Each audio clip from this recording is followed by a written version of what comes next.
The scorecard was hidden inside her bedside drawer, neatly organized in a purple folder. I wasn't snooping.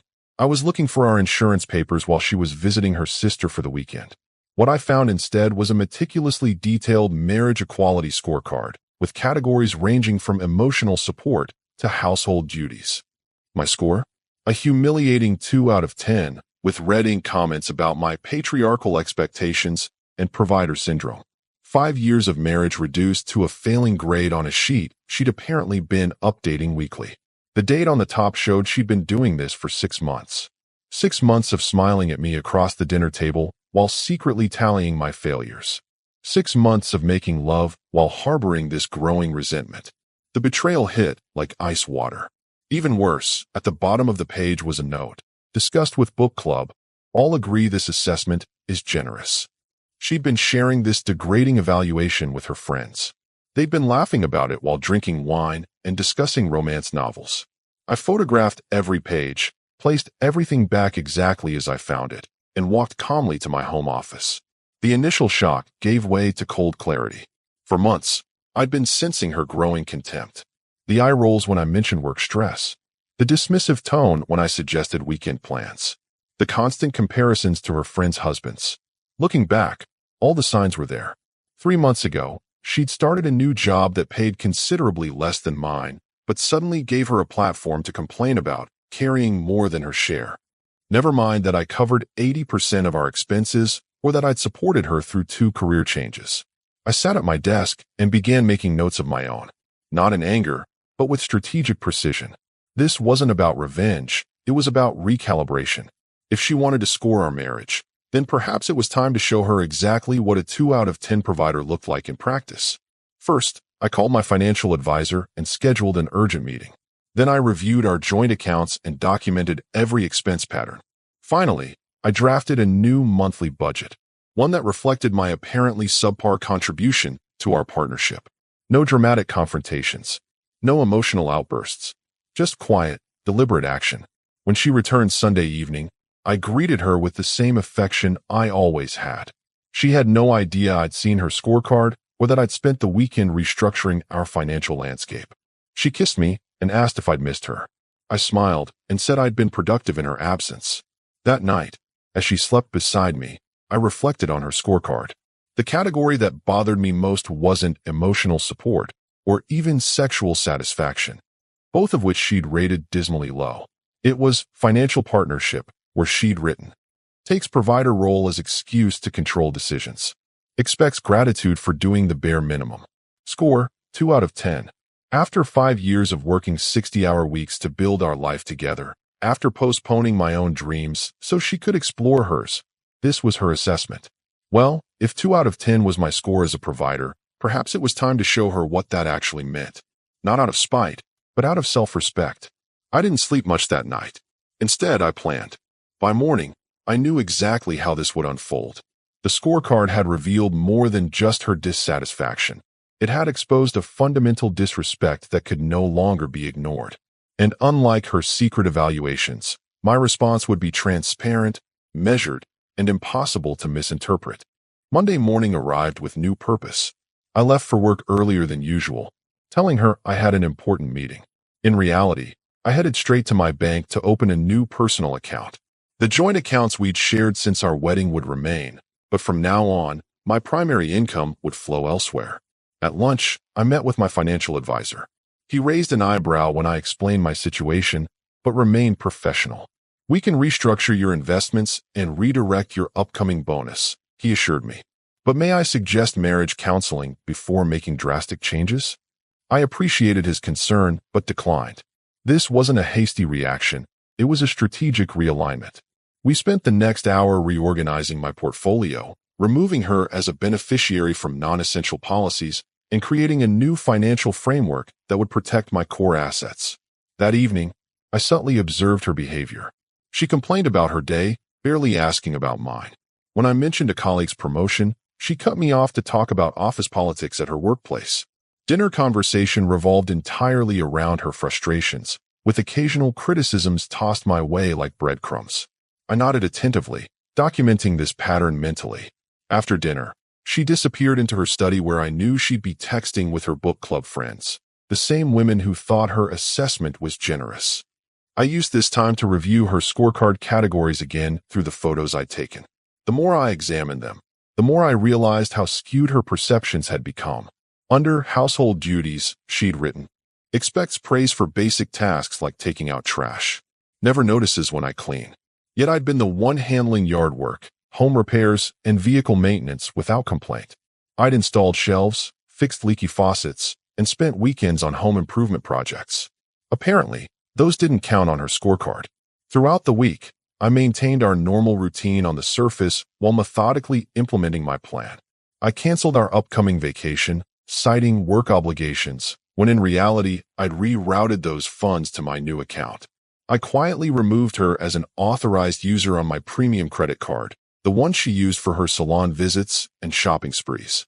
By Friday, I'd created my own objective scorecard, documenting our actual contributions to the household with cold, hard numbers. Financial input, hours spent on household maintenance, emotional support instances. Each category painted a dramatically different picture than her subjective assessment. When she suggested an expensive dinner that weekend, I calmly replied, I thought we could cook at home instead. I'm trying to be more financially responsible. The look of surprise on her face was subtle but unmistakable.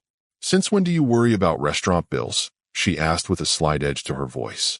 I've been reviewing our finances, I replied casually. Just making some adjustments. Her eyes narrowed slightly, but she didn't press further. That night, she tried initiating intimacy, something that had become increasingly rare. I gently declined, citing exhaustion from work. The confusion on her face told me she was starting to sense the shift. Saturday morning, I woke early and made coffee. While she slept, I removed my valuable watch collection from our shared safe and relocated it to a secure location. Not out of pettiness, but practicality. According to her scorecard, I scored a pathetic 1 out of 10 for respecting boundaries. Ironic, considering she'd been documenting and sharing private details of our marriage without my knowledge. By the time she awoke, I was reviewing investment reports at the kitchen table. She poured herself coffee and asked what I was doing. Just some financial planning. I replied with a smile that didn't quite reach my eyes. I've realized lately that I need to reevaluate my priorities. The weeks that followed would reveal just how serious I was about that reevaluation. The provider who scored 2 out of 10 was methodically withdrawing his provision, not with dramatic flourish, but with calculated precision. And soon, she would begin to notice the difference. 2 weeks into my recalibration plan, the first cracks appeared in her carefully maintained facade. It started when her premium credit card was declined during a shopping trip with her friends. She called me, voice tense with embarrassment. There must be some mistake with the card, she said, the artificial sweetness in her tone barely masking her irritation.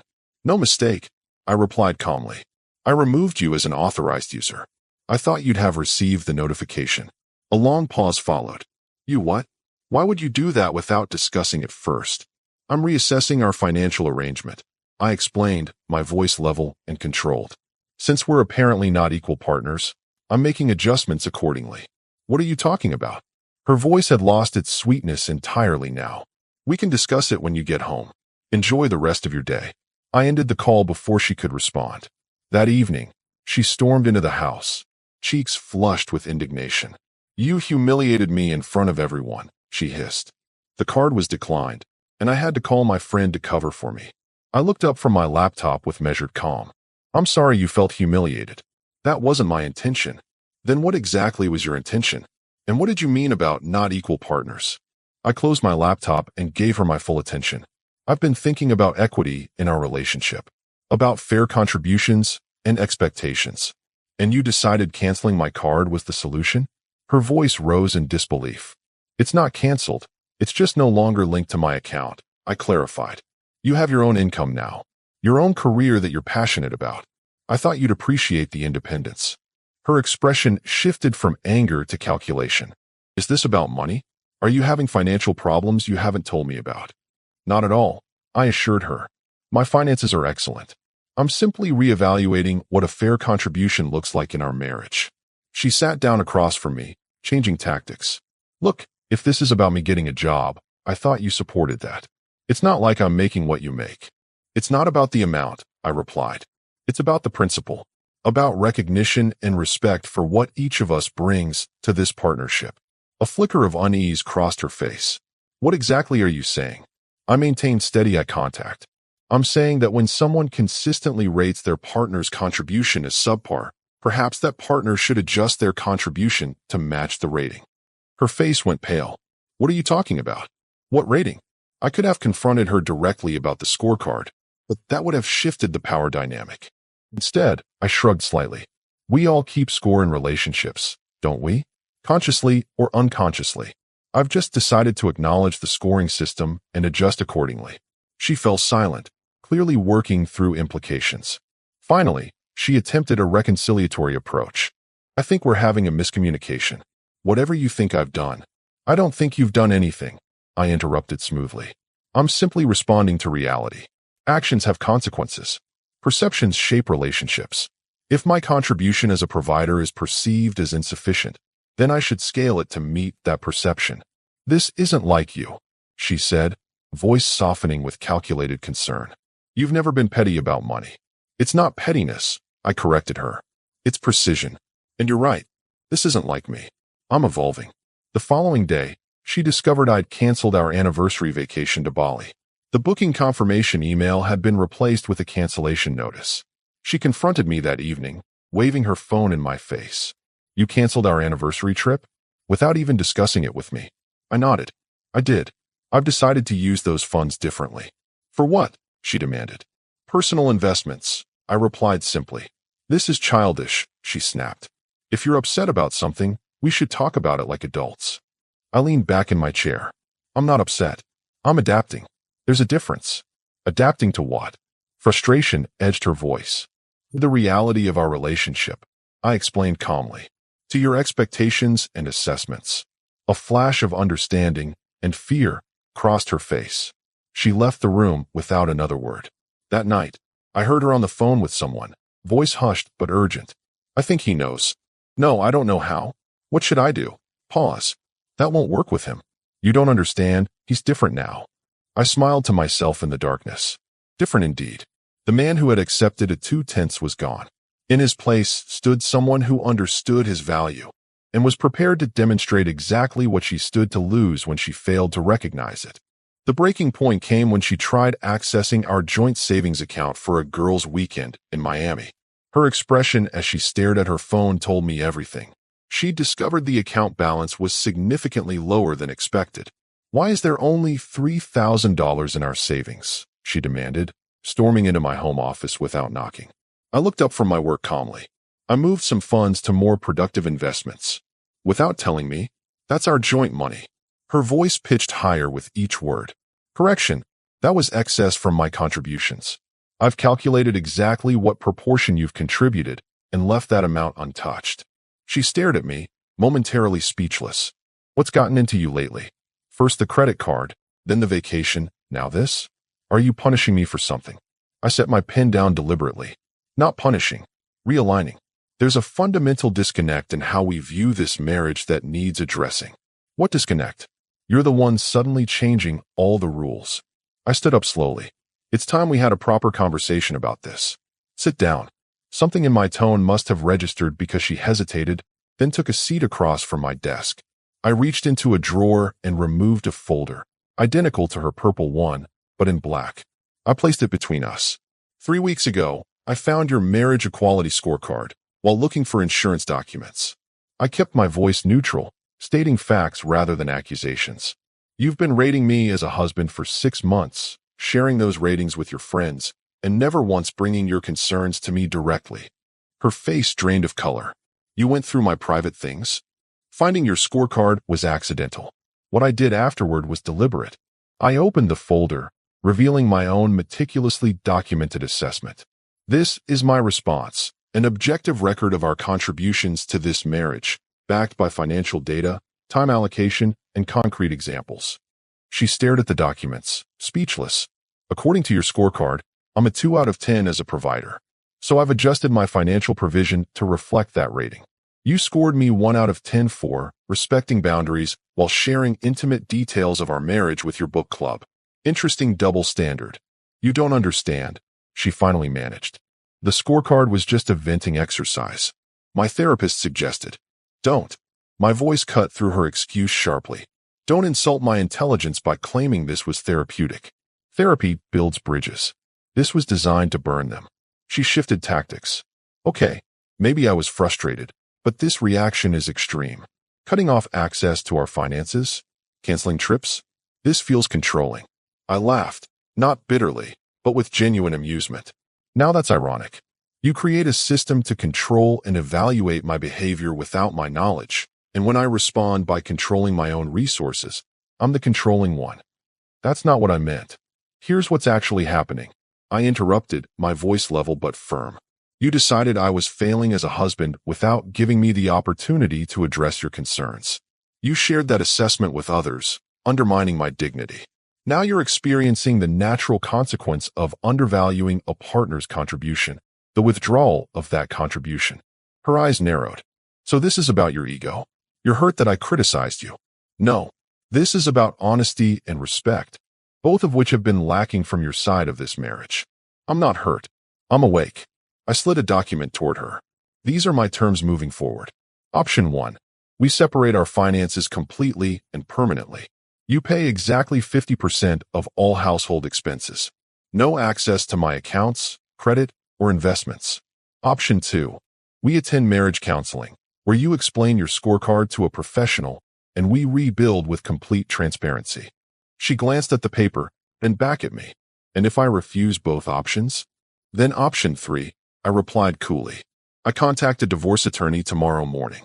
You'd throw away 5 years over this? Her voice quavered slightly. I'm not the one who reduced 5 years to a failing grade on a scorecard. You decided this marriage was worth a 2/10. I'm simply responding accordingly. She picked up the document, hands slightly unsteady. I need time to think. You have until tomorrow evening, I replied, standing to signal our conversation was over. I've already given this 3 weeks of thought, which is 3 weeks more consideration than you gave before judging me. As she left my office, I noticed something I hadn't seen in months, a glimmer of genuine respect in her eyes, buried beneath the shock and anger. Whether this marriage survived or not, one thing was certain. She would never again mistake my composure for weakness or my provision for obligation. She didn't wait until the next evening. At 3 a.m., I awoke to find her sitting at the edge of our bed, crying quietly in the darkness. I remained still, observing. These tears could be genuine remorse or calculated manipulation. I'd wait to determine which. I know you're awake, she whispered. Please talk to me. I sat up, but maintained distance. It's the middle of the night. Whatever you need to say can wait until morning. I can't sleep. I can't stop thinking about everything. I turned on the bedside lamp, illuminating her tear-streaked face. Then speak your piece. The scorecard was wrong, she began. I was being influenced by my friends. They're all into this relationship equality workshop thing, and I got caught up in it. It wasn't really how I feel about you. I studied her expression. So you're saying you lied on the scorecard? Or you're lying now? She flinched. Neither. I just wasn't being fair. I was focusing on negatives and ignoring all the good things. And sharing this unfair assessment with your friends seemed appropriate because they were sharing theirs too. It became this competitive thing, like who could find the most flaws in their husband. She looked down. It was toxic. I see that now. You see it now because there are consequences, I pointed out. Not because you had some moral epiphany. That's not true, she protested weakly. I love you. I've always loved you. Love without respect is meaningless, I replied. And respect isn't something you feel. It's something you demonstrate through actions. Your actions have shown profound disrespect. She moved closer. I'll fix this. I'll do whatever it takes. That brings us back to the 3 options I presented. She reached for my hand. I allowed the contact, but didn't reciprocate. I don't want separate finances. And I don't want divorce. I'll do the counseling. I nodded. I'll schedule a session this week. Can't we just work through this ourselves? I'm admitting I was wrong. You're admitting it at 3 a.m. in private when faced with serious consequences. That's not accountability. It's damage control. I withdrew my hand. Counseling is non-negotiable. The next morning, she left for work earlier than usual. By noon, I received an email notification that she had attempted to transfer funds from another joint account we maintained, the one I hadn't yet restructured. I immediately called the bank and froze the account. Prevention, not punishment. She called minutes later, voice tight with frustration. You froze our joint checking account too? After you attempted an unauthorized transfer? Yes. I was just moving money to pay some bills, she claimed. Which bills specifically? I asked calmly. Just regular bills. Utilities and stuff. Interesting, since I paid all the utilities last week, as I always do. I kept my tone matter of fact. The truth would be more efficient here. A pause. Fine. I was transferring money to my personal account as a precaution. You've been acting unpredictably, and I'm scared. No, you're not scared. You're adapting, just as I have been. The difference is, I'm being transparent about it. That evening, she returned with takeout from my favorite restaurant and wine I particularly enjoyed. She'd styled her hair the way I preferred and wore the dress from our 3rd anniversary. The calculated effort was almost impressive. I thought we could have a nice dinner, she suggested with a tentative smile. Talk things through calmly. I accepted the dinner but maintained emotional distance. As we ate, she attempted every reconciliation tactic in her arsenal. First came nostalgia, reminiscing about our early days together. Then vulnerability, sharing insecurities about her career and friendships.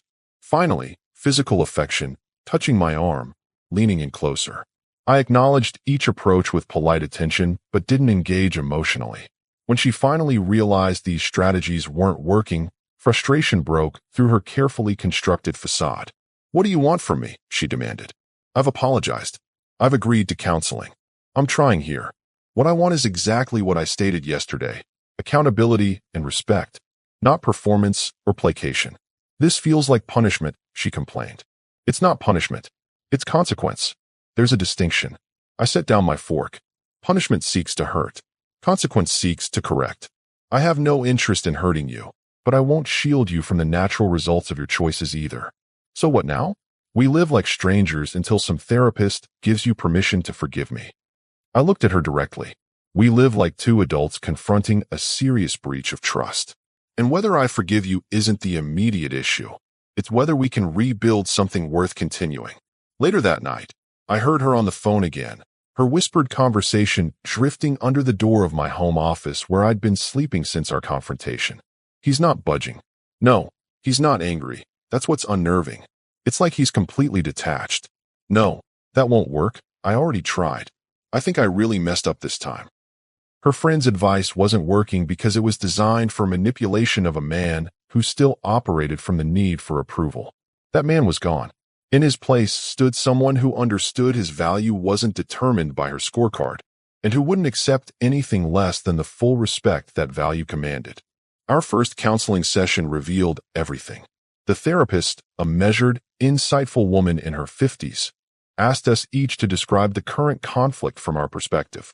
When my wife's turn came, she presented a sanitized version. She'd created a relationship assessment as a personal exercise. I'd found it and overreacted, and now I was financially punishing her. I listened without interruption. When she finished, I silently placed copies of her scorecard on the coffee table between us. The therapist picked one up, brows rising as she read. You shared this assessment with friends? She asked my wife. It was just venting, my wife insisted. That doesn't answer my question, the therapist noted calmly. Yes, I shared it. My wife's voice grew small. We were all doing it as part of this workshop on relationship equality. The therapist turned to me. And how did discovering this make you feel? Initially, betrayed. I answered honestly. But my response wasn't about feelings. It was about realignment of expectations. If I'm being evaluated as a two-tenths partner, then I should adjust my contribution accordingly. The session proceeded with uncomfortable revelations. The therapist skillfully uncovered the root issues. My wife's resentment of my higher income despite benefiting from it, her friend's influence on her perception of our marriage, and her fundamental lack of respect for my role in our partnership. Let me be direct, the therapist said after nearly an hour. This scorecard reflects profound contempt. Contempt is the single greatest predictor of relationship failure. It's not about the scoring system. It's about the mindset behind it. My wife began crying. I didn't see it that way. I just wanted him to do more. More than what? I asked quietly. I've covered the majority of our expenses for 5 years. I've supported your career changes. I maintain our home. What exactly wasn't enough? She had no concrete answer, just vague complaints about emotional labor and feeling unheard. The therapist assigned us homework. She was to document specific examples of what she needed, and I was to continue my policy of transparency about financial changes. 3 more sessions followed over the next 2 weeks. In each one, my wife's position weakened as her contradictions emerged. She wanted equality, but expected me to carry the financial burden. She demanded respect, but showed none herself. She sought emotional validation, but ignored my expressions of emotional need. After our 4th session, we arrived home in silence. She finally spoke as we entered the house. "I understand now why you reacted the way you did," she said. "I wouldn't have tolerated someone treating me the way I treated you." I nodded, but waited for more. True accountability requires more than acknowledgement. "The scorecard wasn't just unfair, it was cruel," she continued. "And sharing it with my friends was a betrayal of our privacy. I got caught up in their approval and forgot about respecting you." "And the financial changes I've made?" I asked. She looked down. "They're fair. If I want an equal partnership, I should contribute equally. I just never thought about what that actually meant until the money wasn't there." I gestured toward the living room, and we sat facing each other. "Where do we go from here?" "That's your decision to make. You're giving me the choice?" Surprise colored her voice. "I always have been. The 3 options I laid out still stand, with a 4th now added." I leaned forward. "Complete reconciliation with redefined terms." "What terms?" she asked cautiously. "First, absolute transparency. No private scorecards, no discussions about our marriage with your friends. Second, financial contribution proportionate to income. Fair, not necessarily equal. Third, mutual respect demonstrated through actions, not just words. And if I agree, then we rebuild. Not what we had before, something better." I held her gaze steadily. "But know this, I will never again accept being undervalued or disrespected. That version of me is gone." She considered this silently. "What about the separate accounts? The restricted access?" "Those remain until trust is rebuilt, however long that takes. Trust isn't an entitlement, it's earned." 2 days later, I received notification that she'd closed her personal checking account and returned to using our newly established joint account, the one requiring dual authorization for major transactions. It was a small gesture, but meaningful. Actions, not words. That evening, she placed a shredded purple folder in the trash. Another step. I left the workshop group, she told me over dinner, and I told my friends I wouldn't be participating in their husband-bashing sessions anymore. I nodded in acknowledgement. Good decision. 6 months later, our financial partnership had been fully restructured. She contributed proportionally to her income. I maintained the majority of expenses, and every transaction was transparently documented. The power dynamic had shifted, not in my favor, but into balance. 1 year after finding her scorecard, I discovered a new document in her desk drawer. Not a scorecard, but a gratitude journal with daily entries about our marriage. One line caught my attention. "I never realized the difference between having a provider and having a partner until I almost lost both." The 210 provider had evolved into a 10-10 man who knew his worth and would accept nothing less than the respect that worth commanded. My marriage had either been saved or lost in that process, but I had emerged stronger regardless of the outcome. Because ultimately, the most important scorecard was the one I kept for myself.